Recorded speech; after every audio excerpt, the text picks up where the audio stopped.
a brief idea of what this connected car means in today's global perspective and what are the various directions in which research is going on and what are the major challenges that the global community is facing and how we can reach the target. So when we say a car is connected, it has a capability to interact and communicate actively with the environment and collect the data around it, and it's able to model or visualize the environment in a way it can extract some sensible inputs and feed it to the driver in order to make the driver drive comfortably and also accident free. So how do we manage this kind of information collection and feeding it for a better driving? So that is the core of this connected technology. And of course, there are a lot of other areas where this connected technology is utilized, particularly for automotive, mainly in terms of convenience functions, which we see often in terms of informatics, in infotainment and different applications like e-tolling, etc. But when it comes to the connectivity from a safety point of view, that is where the core focus of all the OEMs are now. And with that, I just go into the core of what I wanted to discuss today. It's mainly from the connectivity from safety perspective. And here, the OEMs have a separate target and the regulatory or the government agencies look at it in a broader way. The OEM's target is to use this connectivity as much as possible to give intelligence to the vehicle and put a lot of local onboard sensors like radars or cameras, etc., and use that to gauge the environment and help the driver for accident-free driving. So this technology will grow to the level where the accident-free driving can reach the automated driving scenario. Now it's well popularized by Google also that autonomous driving is something which is reachable. But there are a lot of challenges with respect to that, and that is where OEMs are focused and how do we move forward towards autonomous driving. And here, already we are on the path because many of these connected automated driver assistance systems are supporting the driver in various ways. It acts as a co-pilot already. So to take it forward further is where a lot of efforts is being put. And our company is also focusing mainly on this aspect of improving the driving comfort and also the safety aspects and how do we make it accident-free. PreSafe is the comprehensive protection system from Mercedes-Benz. The supplemental Brake Assist Plus and the PreSafe brake help to prevent or reduce the severity of accidents, thereby protecting other road users. With pedestrian recognition, the PreSafe brake now takes on a new dimension. A stereo camera and a system of long, medium, and short-range radar monitor the area in front of the vehicle. The information is combined and processed in a control unit to provide early recognition of road users in the lane analyzed. At the same time, these data are used to calculate whether there is a risk of collision. If such a risk is identified, the system can provide visual and audible warnings at first. If the driver brakes, Brake Assist Plus ensures that the optimal brake pressure is applied, even if the pedal has been pressed too lightly. In critical situations, if the driver does not take action, autonomous braking may take place as necessary. The PreSafe brake with pedestrian recognition can prevent collisions with people at speeds of over 50 kilometers per hour. Moreover, the severity of an accident can be reduced significantly at up to 72 kilometers per hour.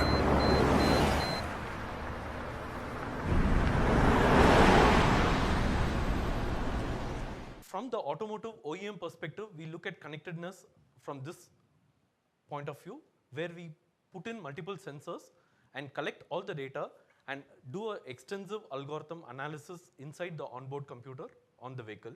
And that analysis will involve multiple data where data is fused across the sensors. And this data is sometimes different types of radars like short range, medium range, or long range radars, not just in the front, also at the rear of the vehicle, and also multiple sensors like ultrasonic sensors or optical camera. All this information is to be processed in real time or faster than real time on the onboard computer. And this is because as the traffic is moving, there is a dynamic change in the scenario. And to make meaning of this dynamic change and also make a right action to react for the driver or for the vehicle itself is the most critical thing here. And this is one aspect of the challenge. And also, actually in some of the examples what I show in the video, it's on this, where there are a lot of traffic scenarios you see. It is not possible for the car which is on a hazard situation to communicate well across all the other vehicles in its environment. So in order to get to that, vehicle-to-vehicle connectivity is the most critical thing there. And how do we do this vehicle-to-vehicle connectivity? For this, there is a separate line of technology focus being given by almost all the OEMs. The group of OEMs formed a consortium along with the US Department of Transportation to come up with some standards in managing the car-to-car connectivity. So this is again based on radar communication. It's called dedicated short-range communication. It's something similar to Wi-Fi, what we use for a LAN application, but it has a little more sophistication to take care of the real-time challenges on the road, and also it takes care of the interference aspects. So this kind of connectivity using the DSRC, dedicated short-range communication, is where the whole lot of technology focus has been given, and various activities are going on in this to ensure that this gets installed on all the vehicles. The major advantage here is once you put such a system onto a vehicle, it is capable of communicating its coordinates as well as the velocity and the direction to the vehicles around it. Moment that information is available for the vehicle in that region, it has a range of about 200 to 500 meters. And such a range, if the vehicles are able to communicate well with this information, we can even go to the level of using this information to see a hazard situation and warn the driver in advance. So even without onboard sensors available, this is capable of doing it. Of course, the major challenge here in this kind of technology is it requires every car to have the system and capability. And even if one doesn't have it, the purpose of cooperative driving is not met. So onboard sensor is on one side, what is the focus of OEMs towards reaching autonomous driving, and the other side we have this kind of government-enabled mechanism of consortium activities for a connected car protocol, communication protocol. Together, they have to meet somewhere for a cooperative driving situation. And if we can manage these two together, then I feel like the challenge of taking care of the complete advantage of a vehicle's environment and the safety of the driver, and also not only cater to the convenience aspects, but fully take care of the road aspects with respect to the surroundings. So this is something which is definitely possible, and work is going on. I feel there are a lot of challenges in this also. As I mentioned, one of the challenge of this connectedness is on vehicle-to-vehicle communication is the availability or requirement of every vehicle needing to have this system, and also there should be a protocol if a vehicle has an onboard sensor. Particularly luxury vehicles have several onboard sensors, and all these onboard sensor information is processed heavily. And moment you have so much of information, what of this information needs to be passed to which car is a very important question we need to address, because each car in the environment will have a different threat scenario with respect to accident situation. So each of this should get a dedicated right message, and the driver at the same time should not be flooded with too much of information. Obviously now we already know that mobile phone plays a major role in driver distraction. So adding to it now, when we are trying to put a safety aspect into the vehicle, we shouldn't end up in flooding information to the driver and also cause a sense of worry for the driver in order to react appropriately. So that is the most important thing. And some of our cars already has technology to even intervene and supersede the driver. So some situations where there are challenges where the driver is warned audio, visual, and still he has not reacted for various reasons. Either is not capable due to some alertness issue, or he is not wanting to take control for some other reason, he is distracted totally. So in such a situation, the vehicle takes control automatically and starts applying brake. Actually, there is a system called a pre-safe in Mercedes, where this pre-safe is to prepare the vehicle for an eventual collision. And what are the issues that are involved in such a situation? So you start tightening the seat belts, position the seats in the front row appropriately so that the neck rest is taken care of and there is no neck injury possible. So a set of actions are taken, a hazard light is put on. All this is done to ensure that we'll avoid an accident as much as possible with all these mitigation actions, and if it is inevitable, at least make it less damaging. So this is state of things.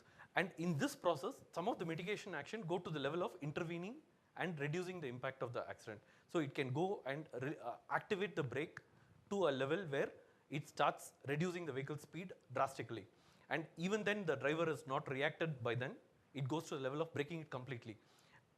Only disadvantage situation can come up here is the hazard light is on, but the driver at the back of the vehicle should know and react appropriately. If he doesn't, you're still not done. So you're protected yourself from one accident in the front, but you're still made yourself vulnerable for something at the back. So these kind of challenges are there, and that is where communication and cooperative driving is a very important thing, and it's felt by the industry clearly. But OEMs cannot themselves drive it for the obvious reasons that immediate there is no results. And you can participate and give value, but you have your own targets and what makes business sense for you, you work on that. And definitely putting a lot of driver assistance function makes a lot of business sense for OEMs, and they do it because more and more features are added and you have a pedestrian recognition, and combine it with this pre-safe as well as the collision avoidance system, it makes huge sense for OEMs to sell such a technology, and they make money out of it. There is a business sense out of it. But in order to change the scenario for a connected car communication system itself to be set up, government and regulatory bodies need to actively participate in promoting that. Until that happens, I think it will always be a challenge to have a complete cooperative driving. So that is one part of my talk. The second part, I just want to briefly touch upon the diagnostic aspects where, because all this is vehicle to vehicle communication. There is one more important topic where we as a company also look actively, particularly for commercial vehicles now, is the vehicle to infrastructure communication for diagnostics, or what Chetan just briefly discussed for his actual showcase also. So here, commercial vehicles, when they go on remote locations, particularly on long haul applications, they get stranded, and how do we take care of that? So one way is like we have a remote communication capability with a central service station. They continuously get updates from the onboard diagnostic system to the remote central station, and it analyzes the information and comes up with some fault situations captured. And once the fault situations are there, then the central station, service station starts working on it to find the root cause. And the root cause, once it is known, it knows what is the solution, how to take care of this repair scenario, and it gives the repair instructions plus the spare part requirements to the nearby service station. And the whole problem here is the downtime of the vehicle is very, very critical. And how do we reduce the downtime?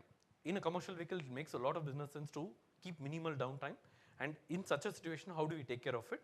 And the nearby service station gets all this information and it arranges for the spare before the vehicle comes there, or they go to the location of the breakdown. So this is one important topic, but there is again a challenge here with respect to mechanical failure. How do you integrate that properly so that your diagnostics or root cause makes sense? Because many cases, some mechanical failure could have occurred due to wear and tear or some improper road condition, etc. And there is a huge challenge of how do you integrate this to arrive at the right root cause so that you go with the right mechanical component there and manage the thing. So that is one aspect where we are still focusing and looking at it. Thank you very much. That's all from my side.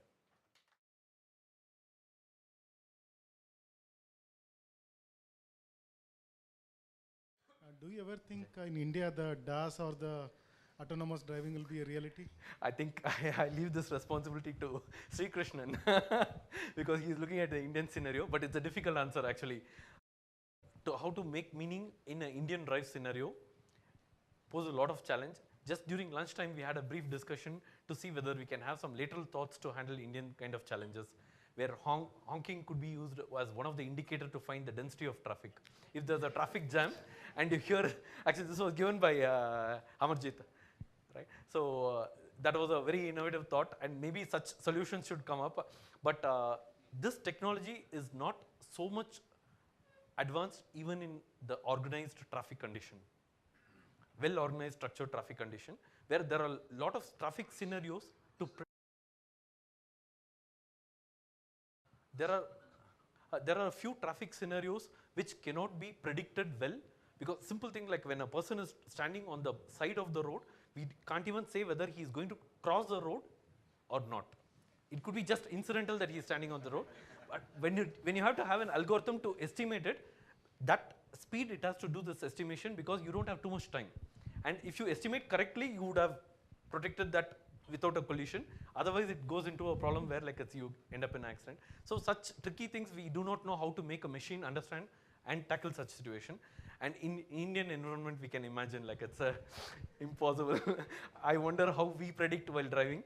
But by and large, I think we are capable of doing it because of our evolutionary mindset or probably divine intervention. But still, like machines are still not so intelligent. Hi, I am Ritinder. You mentioned that there are quite a few sensors on the car and the data from them has to be processed in real time. And updated continuously. Right. So I was just wondering how much of a challenge is the processing of this data in real time?